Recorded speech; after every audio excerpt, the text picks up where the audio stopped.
À toutes et à tous, bonjour et merci de préférer l'émission Prime Politique de ce jour. Elle abordera essentiellement la question relative au limogeage du ministre en charge de la Justice, M. Séverin Quenom, de l'investiture du président de l'Assemblée nationale, M. Louis Vlavonou, qui sera également décoré aussi au cours de cette double activité. Nous allons aborder également la question de la cybercriminalité, de l'arrivée au Bénin du président Paul Kagame, de la loi sur l'amnistie initiée par les députés de l'aide démocrate. Pour aborder toutes ces questions, nous avons invité pour vous un confrère, lui, qu'on ne présente plus. Il est le promoteur du journal Les Cas sur Table.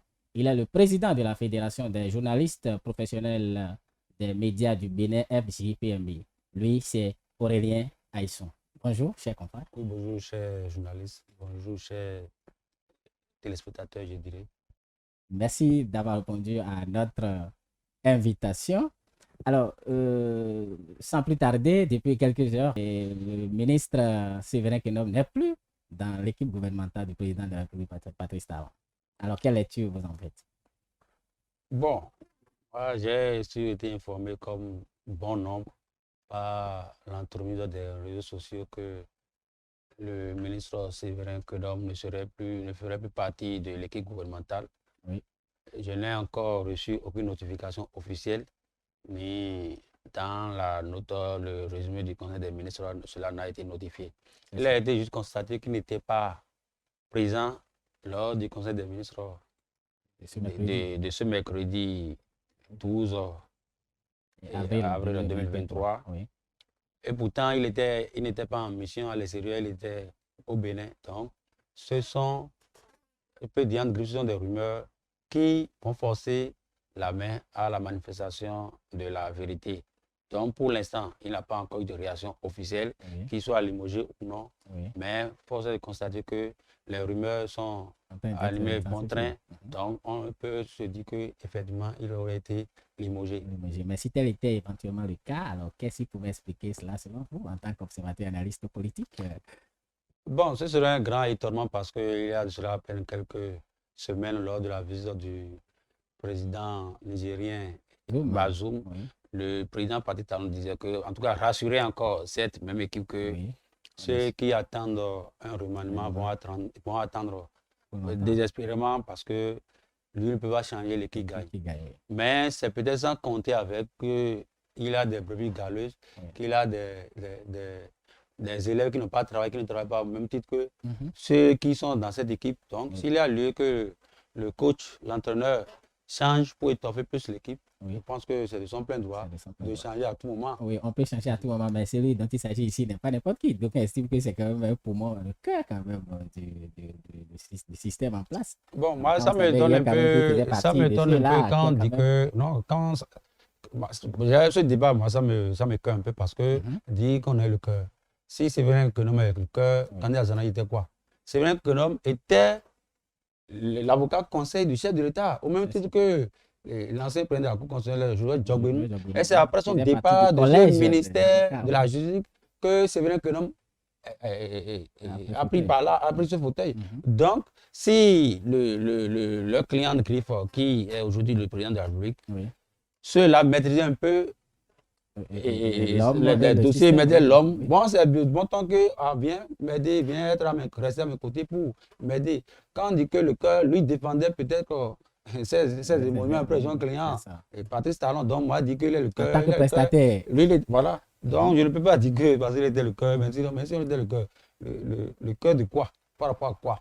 C'est vrai qu'on était un politicien. N'appréciez-vous pas ici qu'il s'agit certainement d'une faute grave ou bien de faute grave, puisque s'il s'agit simplement de remaniement ou autre, on comprendrait. Il s'agit ici maintenant de limogeage. Cela suppose que la faute est extrêmement grave. Bon, jusque-là, on n'a pas encore, je l'ai dit tantôt qu'on n'a pas encore les versions officielles qui sous-tendent que c'est un limogeage. Bon, on n'a pas. Si le mercredi prochain, on le retrouvait encore en Conseil des ministres. Ou bien, est-ce qu'on est allé au cabinet où on ne l'a pas trouvé dans Oui, les médias de la place annoncent quand même que, et par rapport au double événement de l'Assemblée nationale, que c'est plutôt le ministre en charge de l'énergie, M.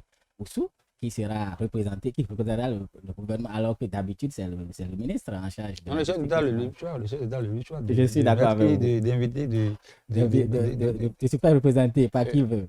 Voilà, donc je ne pense pas que ça soit oui. Une raison qui Non, je ne dis pas que ce n'est pas réel, mais de façon fondée, de façon probable. Est-ce que nous avons ce qui notifie effectivement qu'il a été libre? Néanmoins, moi, je ne vois pas. Je ne peux pas dire que parce qu'on a dit qu'on ne peut pas faire un remaniement, mais on n'a pas précisé qu'il n'y aura pas de remaniement technique. C'est ça. Il n'y aura pas de remaniement technique. Maintenant, si vous obligez le chef de l'État, et on pense que le chef de l'État a souvent du mal, à se séparer de ses collaborateurs. Donc, si je vais vous rejoindre, s'il a été obligé d'aller jusqu'à ce niveau et de qui vous parlez encore, je pense que ce serait vraiment alarmant et il ne peut pas faire autrement. Lui, là, il a un agenda. Il doit répondre aux associations, aux doléances de cette population. Donc, je constate qu'il a été très objectif. Si une décision pareille avait été prise, moi je l'applaudis. Ok. Alors, la loi sur l'amnistie, les députés et les démocrates ont initié une loi sur l'amnistie pour défendre entre griffes ceux qu'ils appelaient des détenus politiques ou des exilés politiques. Alors, bon, je vois que vous faites bien d'annoncer le premier sujet par rapport au deuxième que vous avez évoqué tantôt, parce que ça, c'est toujours dans le domaine du droit. Donc, je vois que est-ce que le chef de l'État ne a quelle envie de retrouver ses protagonistes politiques en prison? S'il a des mesures par lesquelles il peut prendre pour les gracier, pourquoi pas? Donc, moi, je vois que le verre est toujours dans le fruit. C'est-à-dire, s'il y a des choses à reprocher à celui dont on a évoqué le limogeage, ça tend aussi vers, parce que si vous êtes en temps, vous avez été en temps, mais vous êtes toujours l'avocat conseil du président du chef de l'État. Si je vois que le conseil que vous me donnez, bien si le constat qui est fait par rapport à ce que vous me donnez comme conseil, parfois aux antipodes et qui considérait pas pour la plupart à ce que vous soyez l'handicap, moi, il est obligé de faire. Donc, je vois que c'est toujours dans la même lignée. Lui, il n'est pas du domaine pour savoir si, qu'est-ce que vous me conseillez par rapport à ce sujet. Les démocrates il y a aussi quand même les conseillers juridiques, il y a les chargés de mission, machin et tout, mais ce n'est pas forcément le ministre. L'autre était en amont. Il était en amont. Et c'est ce conseil que lui suivait jusqu'à être président aujourd'hui. Donc je pense qu'il ne peut pas trop se séparer de ceux-là. Ceux qui sont appelés à dans cette fonction de président, c'est différent. C'est différent. Conseil politique et conseil, ça c'est différent. L'autre chose, les démocrates, ils ont 28 députés sur les 109. C'est que même ils savent d'avance que cette loi n'a pas trop de chance. Maintenant, ils invitent leurs collègues en toute objectivité à voter une loi qui, voilà, pour la décrispation de la tension politique et montrer combien le chef de l'État il est attentif aux doléances et pour ne pas dire ça, on est en train de rechercher sa clémence parce qu'il est le cœur. Il suffit de dire seulement une parole, je serai guéri. Donc, tout lui revient. Alors, il doit savoir quels sont les contours d'une pareille loi pour que nous évitions tout ça. Parce qu'on vous gracie aujourd'hui que vous êtes appelé à reprendre. Parce que la prison, c'est pour aller vous corriger et ne plus. C'est en repentance que ne dit pas ça. Voilà. Alors, si les deux, on va voir que cette loi, ça doit être une préoccupation nationale parce que de ma position aujourd'hui, je peux me retrouver à la position de ceux pour qui on demande cette clémence, que la moindre a intérêt. Parce que tous ceux qui sont de la moindre aujourd'hui ne sont pas appelés à de la moindre d'ici 3 ans. Je suis d'accord. Donc, l'un dans l'autre, il peut se dans l'autre. Donc, ils ont intérêt à suivre ce qui est objectif. Donc, selon vous, vous attendez déjà là que cette initiative-là, de loi-là, a plus de chances d'être. Si, objectivement, parce que moi, je ne vois pas si les transactions politiques vous disent oui. Pourquoi souhaiter tout le temps qu'il y ait de la tension? Je ne vois pas aussi que c'est un piège pour les députés de la majorité parlementaire, c'est-à-dire, voilà, nous, minorité parlementaire, nous estimons qu'il faut une telle loi pour quand même gracier entre griffes pour que les exilés politiques reviennent, pour que les détenus politiques sortent des prisons et autres. Mais si en temps la loi là ne passe pas, Vous ne voyez pas que c'est une stratégie peut-être pour l'opposition pour dire ah non, c'est on a fait ce qu'on pouvait. Voilà les députés qui n'ont pas voulu que vous sortiez. Bon, je pense aussi de livrer aussi les autres, bien en partie, en quelque sorte. Non, j'ai dit tantôt que s'il laisse tout ce qui est objectif, on doit être accompagné. Pas parti pris, moi, je ne vois pas qu'on dise oui, c'est tel, c'est par rapport à notre position, nous sommes de la mouvance. Parce que nous sommes appelés à occuper la place de l'autre après. C'est la même chose, hein, c'est la même continuité. Voilà, donc, aucune position. Parce que si, est-ce que tous ceux qui sont de la mouvance aussi sont dans la mouvance avec conviction? Je ne pense pas. Je ne pense pas. On est en politique. Non, donc, il n'y a pas une grande conviction là. Puisqu'on est à l'Assemblée nationale. Et je voudrais aussi vous dire, ce que vous avez dit, que ça plaît aussi que même ceux de la mouvance seraient en train de solliciter ceux de l'opposition dans l'ombre pour dire allez-y, on va vous soutenir. Encore qu'il s'agit certainement de vos secrets.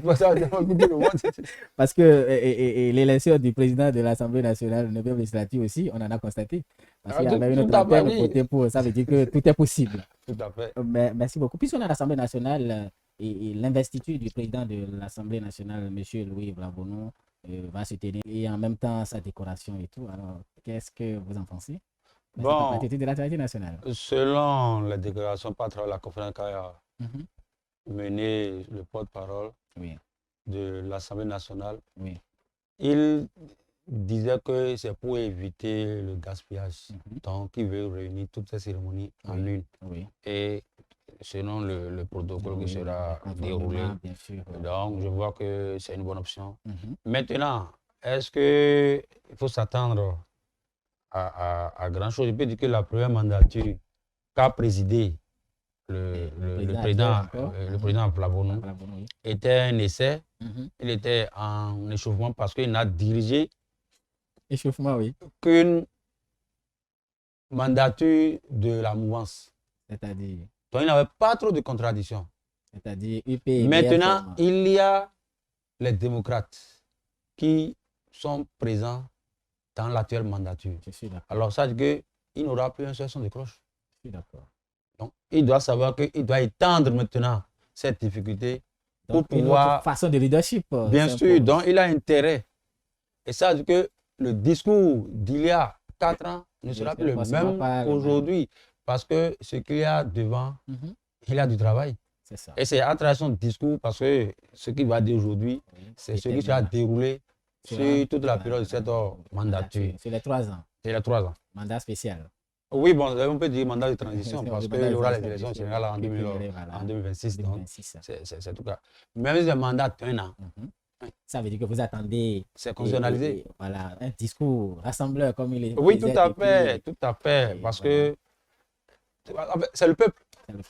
Même en tant que père de famille à la maison, vous n'avez pas le même son de cloche pour les enfants. Mais si vous leur demandez, vous voulez manger quoi à telle heure, il y aura divergence. Donc, en tant qu'expérimenté, il saura quoi faire en sautant pour l'unité nationale. Ok, merci beaucoup. Alors, l'autre sujet aussi également qui défait la chronique, c'est celle relative à la traque de la cybercriminalité. Aujourd'hui, le gouvernement a fait son cheval de bataille, comme on le dit, pour décourager à jamais ces acteurs-là qui s'adonnent à ce métier, entre griffes. Comment est-ce que vous appréciez cette lutte-là du gouvernement? Bon, est-ce que le vol est un métier? Si le vol est un métier, il faut aussi accepter que la cybercriminalité aussi paraît comme un métier. Je me plaisais à demander si, quand on parle d'auto-emploi, ces jeunes entre griffes chômeurs se sont reconvertis dans cette sale besogne qui n'honore pas du tout notre pays. Parce que n'oubliez pas que nous sommes désormais dans la globalisation, dans la mondialisation. Donc, on ne peut pas prendre l'outil informatique comme le côté négatif à escroquer, spolier d'autres qui s'échinent à... Et l'autre chose, qui s'échinent à s'affirmer, soit économiquement ou tout ça. Mais vous restez dans l'ombre pour escroquer les gens. Et comment? Avec des forces occultes. Je ne sais pas si c'est spécifiquement au niveau du Bénin qu'il y a les forces occultes. Et est-ce qu'effectivement, les forces occultes accompagnent ça. Ce n'est pas qu'on leur dit qu'il faut passer par là pour que ceux qui prétendent les accompagner prennent aussi des choses. Parce que si on te dit que ce que tu veux gagner, tu dois aller faire, tu dois faire ce genre de sacrifice, toi-même tu vas y croire. Parce que ceux qui vous aident, les Anne-Grippon et forces occultes bien, qui vous accompagnent dans ça, eux-mêmes peuvent faire face à cela pour aller aussi escroquer directement. Et pourquoi transiter par vous et qu'en retour, vous leur payez. Et comment se font ces sacrifices? Que ce soit sacrifice, que ce soit la cybercriminalité, ce n'est pas bien. Il faut se reconvertir. Et moi, je voudrais que jusqu'au dernier retranchement, cette opération qui est montée au galop continue à les décourager. C'est vrai, on dit que de façon économique, que ça se fait sentir les promoteurs de bas et autres. Est-ce que c'est pour les... du Bénin aussi est quand même... Ok, est-ce que c'est pour les cyber... C'est à cause des cybercriminels qu'ils ont créé leur entreprise pour pouvoir jouir indirectement, injustement des victimes qu'on fait? Non. Donc, moi, je vois que le gouvernement est dans son rôle et nous devons être un pays exemplaire. Parce que nous sommes appréciés de par le monde entier et on ne peut pas lâcher cela à cause le système. Il a le chômage. Pourquoi pas? Oui, tout ce qui est interdit doit être bien respecté et dans la dernière rigueur. Alors bientôt, pour ne pas dire le vendredi, le président rwandais Paul Kagame sera à Cotonou pour être reçu par son homologue, le président de la République Patrice Talon. Alors, quelle retombée? On peut déjà spéculer, sinon.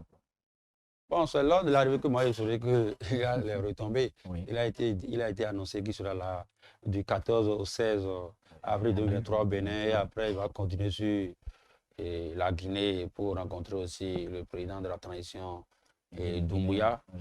Donc au Bénin, il semble que, entre autres, comme ce que vous prévoyez comme retombée, bien vous expliquez comme retombée, il y aura l'inauguration d'une compagnie dont le Rwanda aussi est membre, oui, donc je vois que économiquement ça tient. Et dans le tourisme de brassage. En tout cas, on sait que depuis l'arrivée, même si César se faisait au temps des autres présidents, depuis que le chef de l'État, Patrice Talon, est là, il a introduit une très bonne relation avec son homologue rwandais. Et donc, on peut dire que le Rwanda aussi est dans l'actif, dans l'exécutif béninois. Si on les positionne à des postes stratégiques, donc on voit qu'il y a de quoi. On peut aussi voir qu'à travers ton pays, ceci est bon. Je peux copier ça et le ramener chez moi et vice-versa. Pour que ça fasse école. Donc, on voit que c'est ce qui est encore en train d'être renforcé et on leur souhaite bonne chance. Puisque le limogeage probable est d'actualité, est-ce que tu estimes que ces poissons d'avril, c'est-à-dire entre griffes, c'est-à-dire que probablement qu'un Rwandais sera nommé au ministère de la Justice en remplacement de... Ce sont les blagues des internautes. Est-ce qu'un poisson d'avril en plein mois d'avril... Oui, comme le président rwandais venait probablement... Il viendrait avec le futur ministre. Ok. Bon, je ne sais pas si vous avez un mot de fin pour mettre un terme à cette émission Prime Politique. Bon, je vous remercie pour l'invitation que vous m'avez adressée.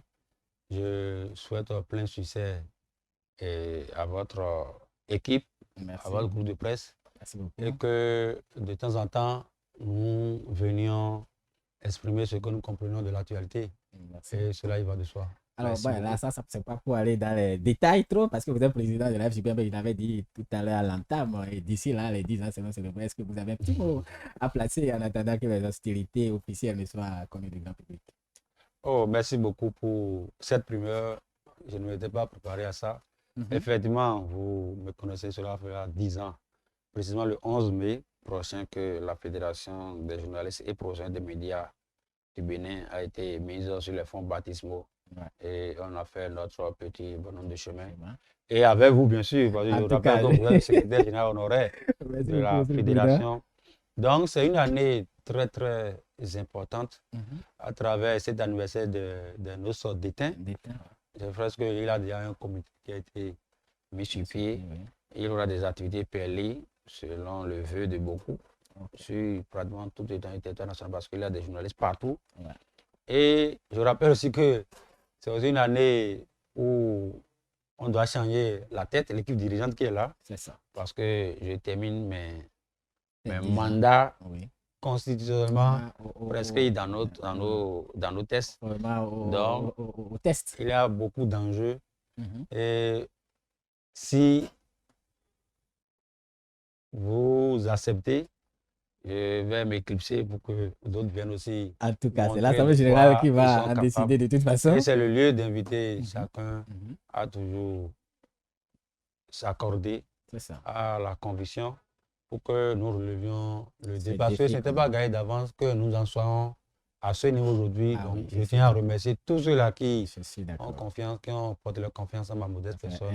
Et que cela puisse continuer. Pourquoi pas après moi, quand les plus des résultats plus religieux que ce que j'ai eu à faire, sans oublier les parrains et tous ceux qui nous ont soutenus d'une manière ou d'une autre. Merci beaucoup à vous, chers confrères, j'allais dire, à toutes et à tous. Merci pour avoir suivi cette émission Prime Politique. Rendez-vous très prochainement sur DCC Communication et Prime News Télévision Bénin. Merci, à bientôt.